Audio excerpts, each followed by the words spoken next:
প্রিয় শিক্ষার্থী,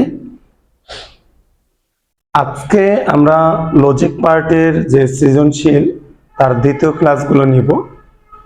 ইনশাল্লাহ আমরা আগের যে সৃজনশীল বোঝানো হয়েছে সবাই বুঝতে পেরেছ। আশা করি আজকে দুইটা সৃজনশীল করব। এই দুইটা সৃজনশীলের মাধ্যমে লজিক পার্ট থেকে যে কোশ্চেনটা আসে ইনশাল্লাহ আমরা সবাই অ্যান্সার দিতে পারবো। তাহলে আমরা দেরি না করে সবাই বোর্ডে চলে যাচ্ছি। এরকম একটা উদ্দীপক থাকবে, এই উদ্দীপক থেকে বিভিন্ন কোশ্চেন দেবে। আমরা আগেও বলেছি ক খ যে প্রশ্নগুলো ফার্স্ট ক্লাসে লিখে দিয়েছি ওইগুলাই থাকবে, শুধু গ আর ঘ এগুলো একটু চেঞ্জেবল নিয়ে আসছি। তাহলে আমরা একটু দেখি, এখানে এক্স ওয়াই জেড, এখানে F1 F2 দুইটি আউটপুট। এখানে আমরা গ নম্বরে কোশ্চেনটা করছি F1 এর সরলীকরণ করে লজিক চিত্র আঁকো। তার মানে F1 এর যে মানটা পাবো সেটাকে আমরা কি করব, সরলীকরণ করে লজিক চিত্র আঁকবো এই F1 এর। তাহলে আমরা F1 এর মানটা আগে বের করি, দেন তারপরে আমরা এটাকে কি করব, লজিক চিত্র আঁকবো। দেখি তাহলে এখানে আসবে x plus y plus z. তাহলে এখান দিয়ে আসবে একটা হলো ওয়াই আর একটা কি জেড, ওয়াই প্লাস জেড এখান দিয়ে আসবে। তাহলে আমার এখান দিয়ে আসবে হলো y plus z into z, এটা অ্যান্ড গেট। তাহলে আমার F1টা আসবে কি, F1টা আসবে হলো আমি এখানে লিখি x plus y plus z, এটা যেহেতু অ্যান্ড গেট ইন্টু এখান দিয়ে আসবে y plus z into z, এটাই হচ্ছে আমার F1 এর মান। এখন এইটাকে আমরা ফার্স্টে সরল করব, এরপরে যে রেজাল্টটা আসবে ওইটাকে আমরা কি করব, ওইটাকে আমরা লজিক চিত্র আঁকবো। তাহলে আমরা একটু দেখি, তখন গ নম্বরে আমি লিখব চিত্র হতে পাই, চিত্র হতে পাই F1 কত পেয়েছি, x plus y plus z into y plus z into z. তাহলে আমরা এখান থেকে কি করতে পারি, x plus y plus z, এটার সাথে এটা গুণ করে দিই, ওয়াই জেড, দুইটা জেড মিলা একটা জেড। এরপরে আমরা কি করব, এটার সাথে এটা বজ্র গুণন করব, এক্স ওয়াই জেড, এটার সাথে আবার এটা গুণ দেব এক্স জেড, এটার সাথে আবার এটা গুণ দেব ওয়াই ইন্টু ওয়াই জেড, এটার সাথে আবার এটা গুণ দেব ওয়াই জেড। এখন এইটার সাথে এটা গুণ দেব ওয়াই জেড ইন্টু জেড, আবার এটার সাথে গুণ দেব z into z, z into z. এখন দেখি x y z, x z, দুইটা ওয়াই মানে একটা ওয়াই, ওয়াই জেড, দুইটা জেড মানে একটা জেড, ওয়াই জেড, দুইটা জেড মানে একটা জেড। এখন দেখি x y z, x z, এখন y z y z y z, তিনটা ওয়াই জেড কে আমরা একটা ওয়াই জেড লিখতে পারি প্লাস জেড। এই দুইটা থেকে আমরা কমন নেব কি, এক্স জেড, থাকে কি ওয়াই প্লাস ওয়ান। এই দুইটা থেকে কমন নেব জেড, থাকে কি ওয়াই প্লাস ওয়ান। তার মানে x z plus z, y plus one মানে ওয়ান, ওয়ান এটার সাথে গুণ দিলে এক্স জেডই হয়। এখন এই দুইটা থেকে যদি আমি কমন নেই জেড, তাহলে আমাদের কি জেড যদি কমন নেই থাকে কি এক্স প্লাস ওয়ান। তার মানে অ্যান্সার হচ্ছে শুধু, আমরা যে এটা আঁকানো যাবে, যেহেতু যেটা আসছে জিরো বা ওয়ান আসে নাই, তার মানে আঁকানো যাবে। কিভাবে আঁকাবো, এইটার উপর দুইটা বার দেব, নট গেট, নট গেট তো মৌলিক গেট, এখান থেকে আবার নট গেট দিব। তার মানে এখানে জেড হলে এখানে জেড নট, এখানে জেড ডাবল নট, শেষ। এটাই হচ্ছে মৌলিক গেট, কারণ নট গেট তো মৌলিক গেট, আমরা এটা মৌলিক গেটের সাহায্যে আঁকাইছি। এই প্রশ্নটা তোমাদের এটাও বলতে পারে যে F1 এর সরলীকরণ করে এটাকে ন্যান্ড গেট দ্বারা বাস্তবায়ন করো। যদি আমাদের বলতো এটা কি ন্যান্ড গেট দ্বারা বাস্তবায়ন করা সম্ভব, তখন আমরা কি করতাম, তখন এই দুইটা বার দিয়ে এটাকে ন্যান্ড গেটের সাহায্যে আঁকাইতাম, ন্যান্ড গেট দিয়ে আঁকাই ফেলবো। দেখো এখানে এখানে যদি জেড হয়, এখানে জেড নট, এখানে জেড ডাবল নট, শেষ। তার মানে আমাদের এটা দুই ধরনের কোশ্চেন করতে পারে। কি করতে পারে, একটা হচ্ছে এটাকে মৌলিক গেটের সাহায্যে আঁকাও, মানে সরলীকরণ করে লজিক চিত্র আঁকাও, আমরা আঁকাই ফেলছি প্রথমটা। যদি বলে এটাকে ন্যান্ড গেটের সাহায্যে আঁকাও, তাহলে আমরা কি করব, একটা জেড, এটা তো ন্যান্ড গেটের সাহায্যে আঁকানো যাবে না, তখন আমরা দুইটা বার দিয়ে নিব। তাহলে একটা জেড এখানে ন্যান্ড গেটের সাহায্যে জেড নট, আর একটা দিলে জেড ডাবল নট, তার মানে এটাই হচ্ছে ন্যান্ড গেটের সাহায্যে আঁকাও। গ নাম্বারে এরকম প্রশ্ন আসতে পারে। এখন আমরা ঘ নাম্বারটা দেখব, কিভাবে প্রমাণ করো যে f1 প্লাস f2 সমান 1। f1 প্লাস f2 আমরা যে মান পাবো সেটাকে যোগ করে আউটপুট 1 বানাতে হবে। তাহলে আমরা একটু দেখি আমরা f1 থেকে কি পেয়েছি বলতো। এটা আবার নতুন করে লিখতে হবে না, তখন আমরা লিখব যে গ হতে পাই, ঘ নাম্বারে লিখব ঘ হতে পাই। বলতো f1টা কি পেয়েছি, শুধু জেড।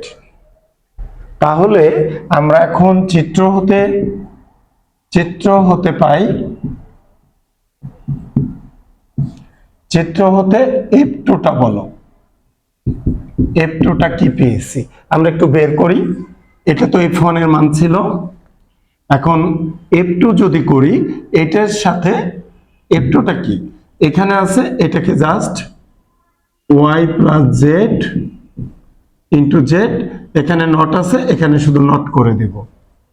তার মানে f2 হচ্ছে y plus z into z whole not.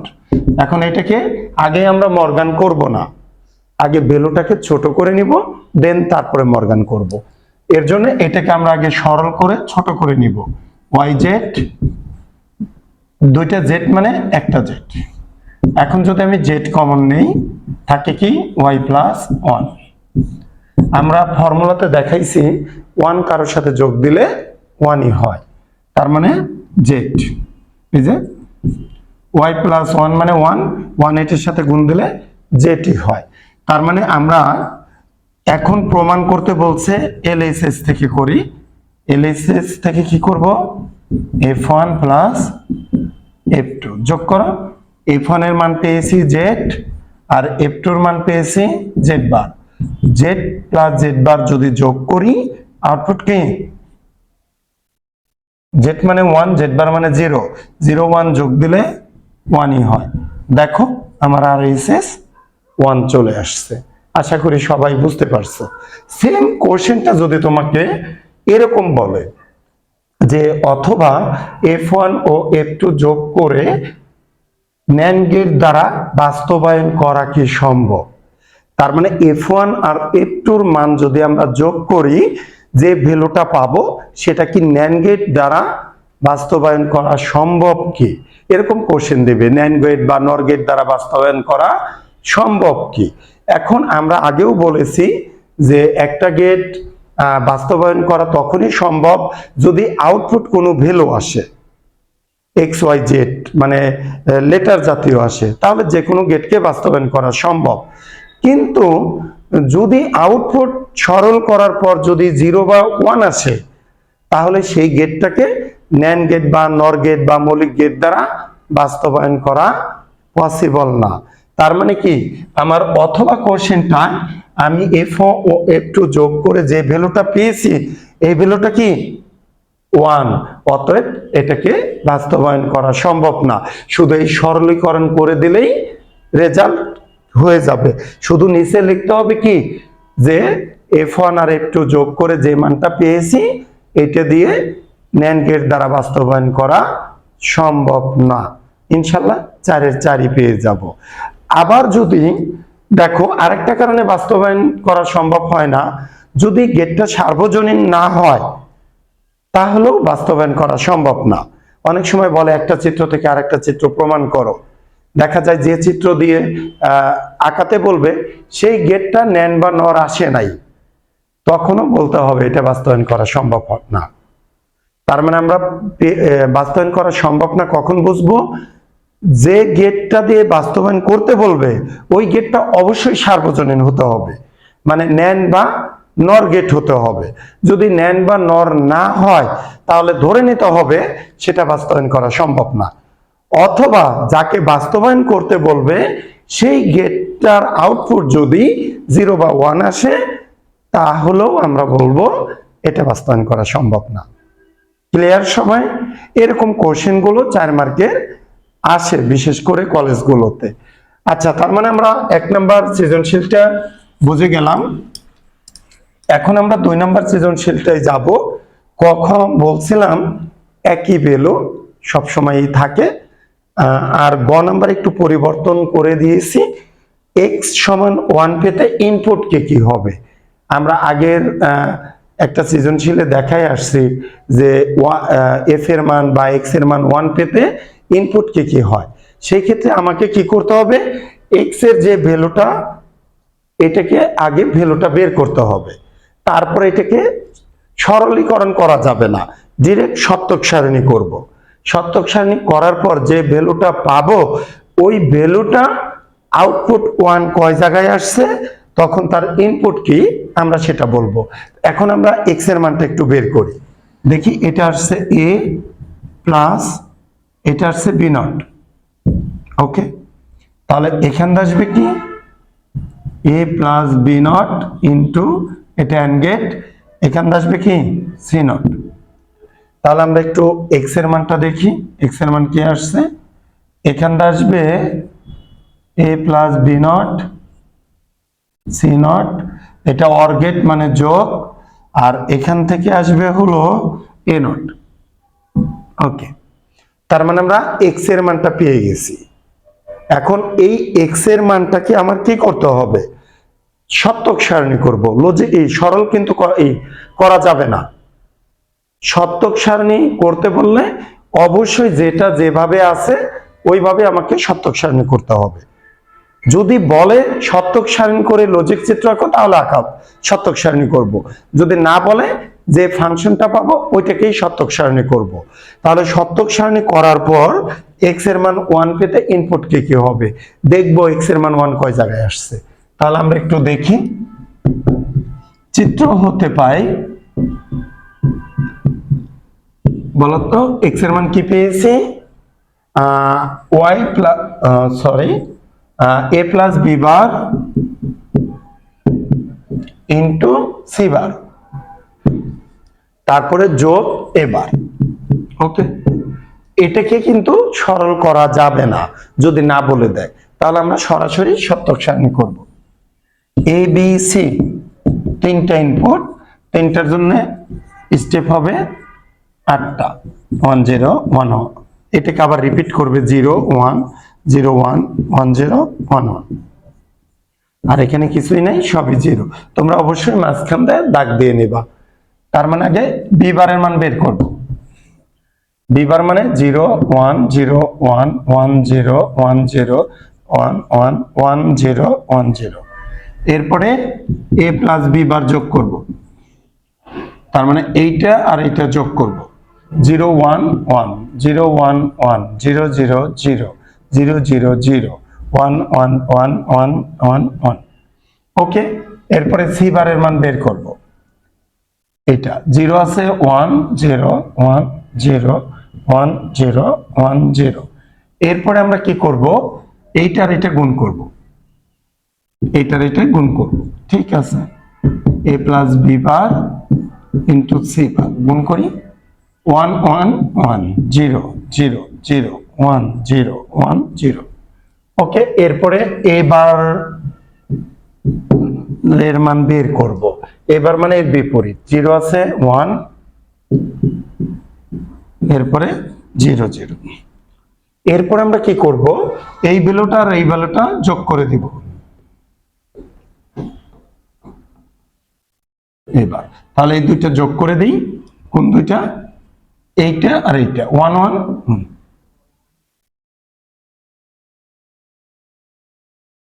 Okay, তাহলে আমরা যদি বলে শুধু সত্যক সারণী করো তাহলে এইটাই অ্যান্সার। আর যদি বলে এক্স এর মান 1 পেতে ইনপুট, এক্স এর মান 1 পেতে ইনপুট কি হবে, সেই ক্ষেত্রেও আমাকে সরল এই সত্যক সারণী করে 1 কয় জায়গায় পেয়েছি তখন তার ইনপুট কি এই কথাটা লিখে দিতে হবে। এই 1 পেয়েছি 6 জায়গায়, তখন আমাকে লিখতে হবে কি যে এর মান 0, বির মান 0, সির মান 0 হলে এভাবে লিখব, এর মান 0 সরি x সমান 1 পেতে আমরা লিখব x এর মান 0, বির মান 0, সির মান 0।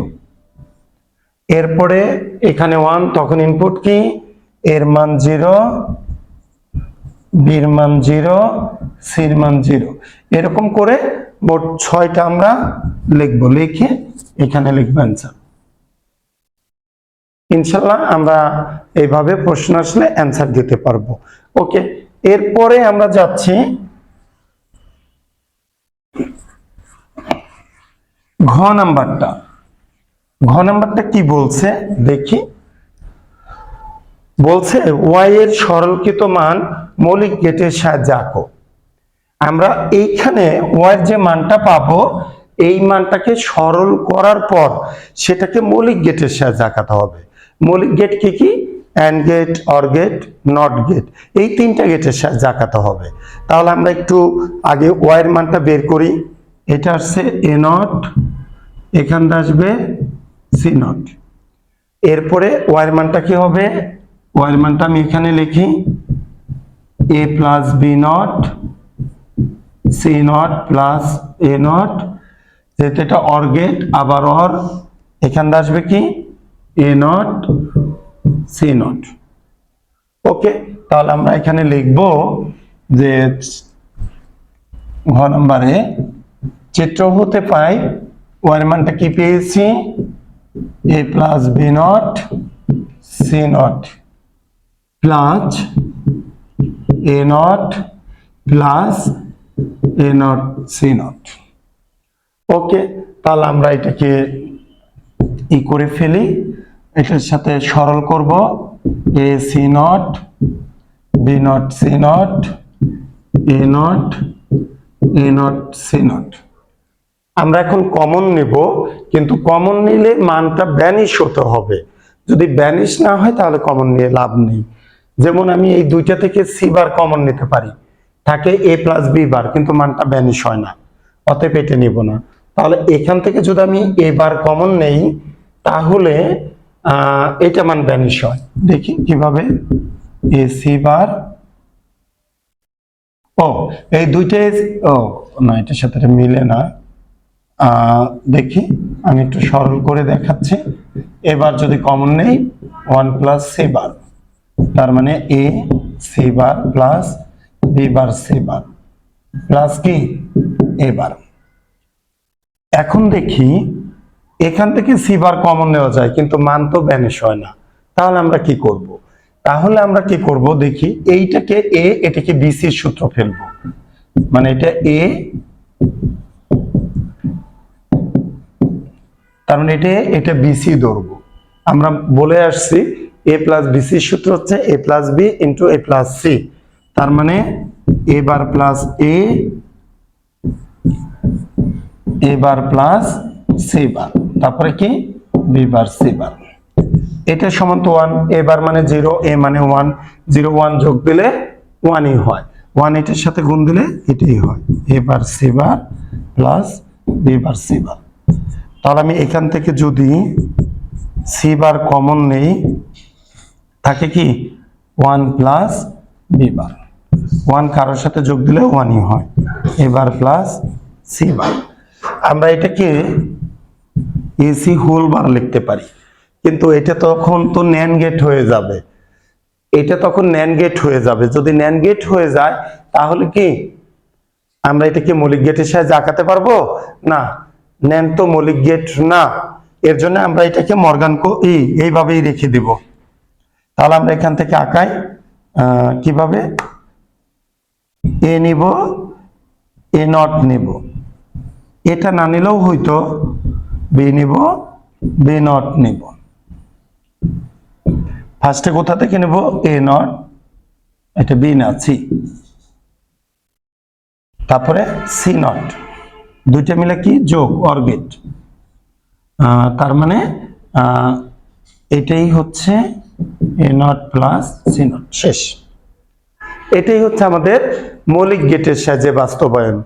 আর যদি প্রশ্নটা এরকম আসতো যে ওয়াই এর সরলীকৃত মান যে গেট নির্দেশ করে তা বর্ণনা করো, তখন আমাকে এইটাকে যে কোনো একটা গেট নির্দেশ করাতে হবে। তাহলে এটাকে আমরা ডিরেক্ট এইভাবে লিখতে পারি, কারণ এটাকে মর্গান করলে এটাই আসে। অতএব এটা কোন গেট, ন্যান্ড গেট। এসি গুণ মানে অ্যান্ড গেট, উপরে নট দিলে কি ন্যান্ড গেট, তার মানে আমরা এটাকে ন্যান্ড গেট বলতে পারি। যদি এই কোশ্চেনটা আসতো যে ওয়াই এর সরলীকৃত মান যে গেটকে নির্দেশ করে তা দিয়ে কি তার বর্ণনা করো, তখন আমাকে এটা গেট বানাতে হইতো। যেহেতু এটা ন্যান্ড গেট, আমরা ন্যান্ড গেট পেয়ে গেছি। এখন আমরা ন্যান্ড গেট সম্পর্কে বর্ণনা করব। কিভাবে ন্যান্ড গেটকে আমরা সার্বজনীন গেট বলা হয় সেটা প্রুফ করে তোমাকে দেখাতে হবে। আমরা আগের ক্লাসে দেখাই আসছি ন্যান্ড গেটকে সার্বজনীন গেট কিভাবে প্রমাণ করে, nand to not, nand to and, nand to or, তখন ওই পুরোটা আবার লিখে দিতে হইতো। দেখা যায় অনেক বড় কোশ্চেনটা হয়ে যেত। এটা হলো 4 মার্কের। ইনশাল্লাহ আমরা এই সৃজনশীল দুইটা করার পর তোমরা অবশ্যই বুঝতে পেরেছো। তোমরা বাসায় বেশি বেশি প্র্যাকটিস করো। যদি কোনো প্রবলেম থাকে আমাদের কমেন্টস বক্সে আমাদের শেয়ার করতে পারো, ইনশাল্লাহ আমরা দ্রুত উত্তর দেওয়ার চেষ্টা করব। আর আমাদের চ্যানেলটি অবশ্যই যারা সাবস্ক্রাইব করো নাই অবশ্যই করে রাখবা, এবং পাশের বেল আইকনটি ক্লিক দিয়ে রাখবো, যাতে নতুন নতুন আপডেট ভিডিও তোমরা আমাদের কাছ থেকে পেয়ে থাকবা। ধন্যবাদ সবাইকে।